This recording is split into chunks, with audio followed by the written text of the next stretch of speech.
देखिए राजीव जी, निश्चित तौर पे भारतीय जनता पार्टी पहले से ही एक्सपोज है कि वो किस तरीके के हथकंडे अपनाती रही है। नोटबंदी किस लिए की गई थी इस मामले में भी वो एक्सपोज है, क्योंकि उत्तर प्रदेश के उस समय चुनाव थे और उत्तर प्रदेश की सत्ता पे किसी भी तरीके से कब्जा करना था। वहाँ की जो दो प्रमुख विपक्षी पार्टियां थीं, उनकी फंडिंग जो है वो किस तरीके से रोकी जाए, उनका पैसा किस तरीके से सीज कर दिया जाए। तो पूरे देश को था वो सीज कर दिया गया और पूरे देश की अर्थव्यवस्था का था वो भट्टा बैठा दिया गया। मसला ये नहीं था कि किसी के पास नंबर दो का पैसा है, कोई कोई भी राजनीतिक दल जो है उसे चूंकि इनकम टैक्स में बहुत सी छूट हासिल होती हैं, तो उसका पैसा कोई नंबर दो का हो ही नहीं सकता है, ये लोगों को मालूम ही नहीं है। वो जो पार्टी फंड में पैसा है वो तो नंबर एक का ही सारा पैसा है, तो पार्टी फंड के लिए कोई दिक्कत नहीं है। लेकिन इस तरीके से फंसाया गया कि मालूम ये पड़े कि साहब संदेश जाए कि साहब इनके पास बड़ा गलत पैसा था, तो इसको रोकने के लिए सब किया जा रहा है। तो ये संदेश देने की कोशिश की गई। आज भी जो संदेश देने की कोशिश की जा रही है, देखिए वो ये नहीं है कि वो उसको रोक देंगे फंड को, वो जानते हैं कि वो अदालत से वो मामला जो है वो साफ हो जाएगा। लेकिन जब तक अदालत में मामला जाएगा, उसकी सुनवाई होगी, उसका आदेश आएगा, तब तक तो चुनाव नहीं लिया जाएगा। तो चुनाव के लिए संदेश जो देना है, वो संदेश देने की कोशिश जो की जा रही है, वो एक सिर्फ कोशिश है कि चुनाव में संदेश देने की कोशिश की जाएगी तो साहब इनका जो है वो बाहर से पैसा आता है। और जबकि बाहर से सारी दुनिया जानती है सबसे ज्यादा पैसा आरएसएस को आता है, और मतलब रजिस्टर्ड संस्था भी नहीं है।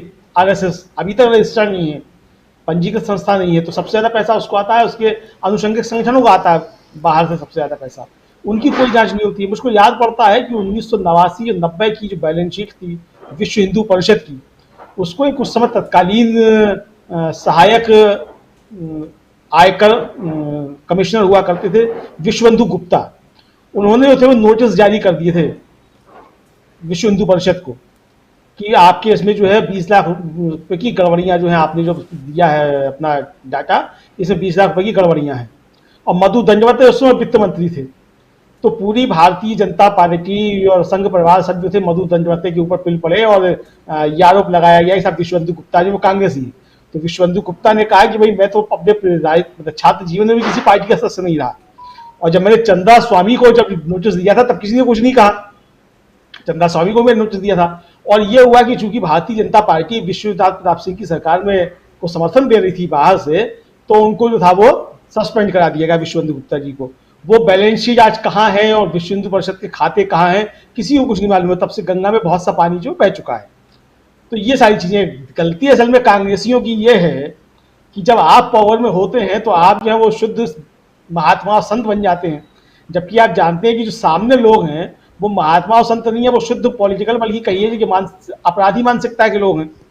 तो वो उस तरीके से काम करते हैं। तो आप ठीक है, आप गलत चीजें मत कीजिए, लेकिन जो सही चीजें हैं कम से कम उन पर तो एक्शन लीजिए। आप सही चीजों पर भी एक्शन नहीं लेते हैं कि राजनीतिक वेंडेटा के जो है आरोप लग जाएंगे। तो आरोप तो लगते ही रहते हैं, विपक्षी का काम ही आरोप लगाना होता है। आप सही काम करेंगे तब भी आरोप लगेंगे, नहीं करेंगे तब भी काम करेंगे। तो अगर कांग्रेस की पिछली सरकारों ने कायदे से काम किया होता और ये सारे जो कील कांटे थे दुरुस्त कर दिए होते, और जितने ये कुकुर मुत्ते उग रहे हैं पूरे देश भर के अंदर, शाखाएं जितनी कुकुर मुत्तों की तरह से लग रही हैं, इन पर अगर ठीक से कार्रवाई की होती और सारा विदेश से आने वाला पैसा रोक दिया होता तो आज परिस्थितियां कुछ दूसरी होती। लेकिन बात वही है कि चूंकि कांग्रेस के अंदर भी तमाम लोग जो है वो संघ परिवार के घुसे हुए हैं, वो अपना सब काम अपना करते रहते हैं, इसलिए वो सब कुछ नहीं हो पाया। तो आज भी जो परिस्थितियां हैं, जो सब चीजें बन रही हैं जिस तरीके से किया जा रहा है, तो ये कुल मिलाकर के शुद्ध जो है वो राजनीतिक फैसला है, और वो चुनाव के अंदर जो है एक संदेश देने की कोशिश है। मतलब इसका ये नेता कतई नहीं है कि साहब उनकी फंडिंग रोक दी जाएगी और वो कुछ गलत पकड़ लिया गया है तो वो पकड़ में आ जाएगा, कुछ नहीं होगा इस तरीके का। क्योंकि सरकार भी जानती है जो, और जो इसको आदेश को जारी कर रहे हैं वो भी जानते हैं कि कुछ पकड़ाया नहीं गया है। लेकिन चूंकि अब चुनाव है और चुनाव जब तक होगा अब इसी को लेकर चर्चा होती रहेगी, संबित पात्रा वो चीखेंगे और हमारे कांग्रेस के प्रवक्ता गणवी जो है वो जाएंगे रोज टीवी की बहसों में, संबित पात्रा से गाली गलौज करेंगे और संबित पात्रा को मौका देंगे कि वो जो है जोर जोर से उन आरोपों को दोहराए। तो कमियां इन कांग्रेसियों के अंदर जो है उसको कौन दूर करेगा? बाकियों की तो सब कमियां दूर कर ली जाएंगी। तो मुझे लगता है कि ये कमियां जो है कांग्रेस को पहले अपने घर में देखना चाहिए। भारतीय जनता पार्टी जो कर रही है दुनिया के सामने है, मतलब उसके निकृष्ट काम जो है वो सारी दुनिया के सामने है, किसी कुछ कहने की आवश्यकता नहीं पड़ती है। भारतीय जनता पार्टी, अच्छा अब सवाल ये पूछा जाए कि एक पार्टी होती है इस देश के अंदर, आम आदमी पार्टी, और उसका एक संगठन हुआ करता था इंडिया अगेंस्ट करप्शन, और उसको जो था वो बाहर से बहुत पैसा आया विदेशों से,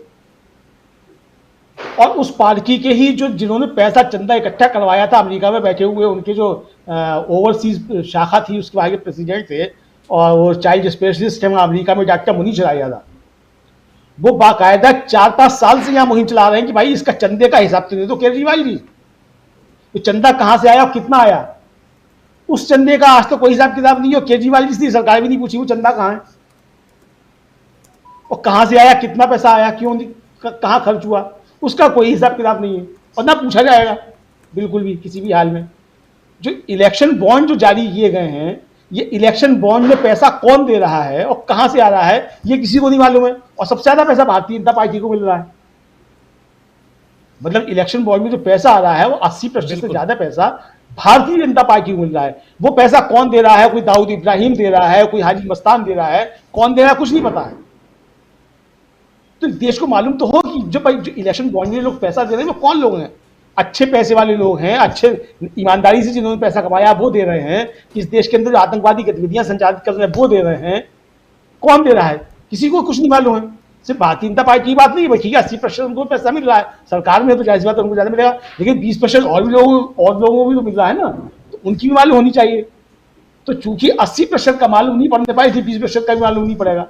तो ये सारे खेल जो है वो चलते रहेंगे, कुल मिला के यही राजनीति है और इसी तरीके से राजनीति चला करती है, खासतौर से भारतीय जनता पार्टी की राजनीति। तो